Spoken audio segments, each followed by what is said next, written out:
के मन में एक भय है कि यदि हमने अपनी बात रखी तो हमारे ऊपर केस हो जाएगा, यदि हमने अपनी बात रखी तो बेमतलब के मुकदमे हो जाएंगे, हम पे दबाव होगा, हमारा घर खसाया जाएगा, हमारे व्यापार में तंग किया जाएगा, हमारी खेती किसानी में हम लोग को तंग किया जाएगा। भाइयों, मैं आपको जिम्मेदारी से एक बात बोल रहा हूं, जब तक मेरे रगों में खून है, आप कभी अपने आप को अकेले नहीं पाओगे अपनी लड़ाई में। किसी भी, मैं न धर्म देखता हूं, न जात देखता हूं, न अमीर गरीब देखता हूं, न फायदा नुकसान देखता हूं। मैं केवल एक चीज सोचता हूं कि जुल्म करना जितना पाप है, जुल्म सहना उससे भी बड़ा पाप है।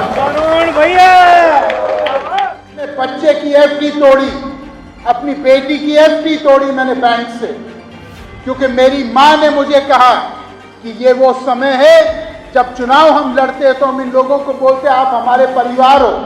आज इन परिस्थितियों में तुमको सिद्ध करके दिखाना पड़ेगा कि तुम परिवार मानते हो सबको। आपको पता है कि 13 साल से मैं सांसद हूं, मैंने आज तक कभी संसद की तनख्वाह नहीं ली। हर महीने मेरी तनख्वाह देश के ऐसे किसान परिवार के पास जाती है जिसके मुख्य कमाने वाले व्यक्ति ने आत्महत्या की है, उनके परिवार के पास मेरा चेक जाता है, चाहे वो कश्मीर का हो या तमिलनाडु का हो। जब किसान आंदोलन चला था हमारे देश में, तो मैं अकेला व्यक्ति था जिसने प्रधानमंत्री को चिट्ठी लिख के बोला कि चाहे आपने कदम जो भी उठाना है, लेकिन ये जो 700 लोग शहीद हुए दिल्ली की राजधानी के सड़कों पे, इनका जवाब कौन देगा, इनके बारे में कौन बोलेगा। आज देश का सबसे बड़ा मुद्दा बेरोजगारी का मुद्दा है। यहां जितने लोग बैठे हैं, सबके दिल में कहीं ना कहीं अपने परिवार को लेके कोई ना कोई आर्थिक चिंता है। मैं सही कह रहा हूं कि मैं गलत कह रहा हूं? जिनकी सालाना कमाई हजारों करोड़ है और एक आम आदमी के बेटे को 1 रुपए का लोन नहीं मिलता।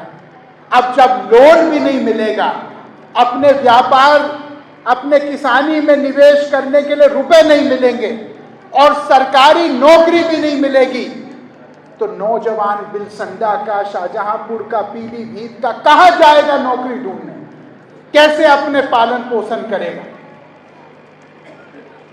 यह असली राजनीति है इस देश में। सरकार का काम है अपनी बात रखना, सरकार का काम है अपने राज को और स्थापित और गहरा करना। हम लोग का काम बेमतलब का खिंचाव नहीं है, बेमतलब की लड़ाई नहीं है, लेकिन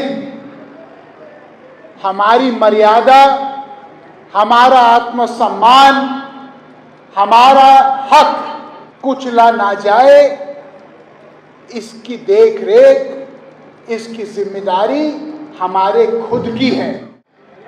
आज जो युवा देश की पूंजी है, उन युवाओं के 10 हजार चिट्ठी, मैसेज, ट्विटर और फेसबुक पे मुझे रोज मैसेज आते हैं। वो मुझसे प्रश्न पूछते हैं।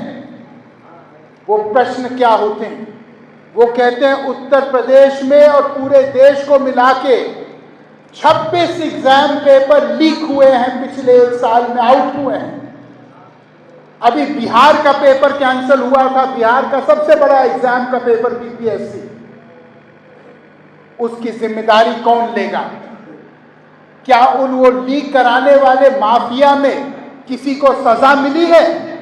जो करोड़ों बच्चे आज बेकार उनकी जिंदगी हो रही है, आर्मी में भर्ती होती है 18 से लेकर 21 साल की उम्र तक, क्या 22 साल का नौजवान बूढ़ा हो गया है कि उसकी वो देश के काम उसके नौजवानी नहीं आ सकती? क्या मैं बात सही कर रहा हूं कि गलत कर रहा हूं? मैं पूछना चाहता हूं कि आज 1,60,00,000 रिक्त पद पड़े हैं पूरे राष्ट्र में, सरकारी नौकरी। जब एक नौजवान लोन लेने जाता है तो उसके प्राण सूख जाते हैं, उसको कोई लोन नहीं मिलता। उसको जो लोन में बैंक देने वाला व्यक्ति बैठा है वो अंत में उससे पूछता है कि भैया कुछ लक्ष्मी दर्शन किनारे में कर दो, तो जितना मर्जी लोन लेना है ले लो। क्या मैं सही कह रहा हूं कि मैं गलत कह रहा हूं?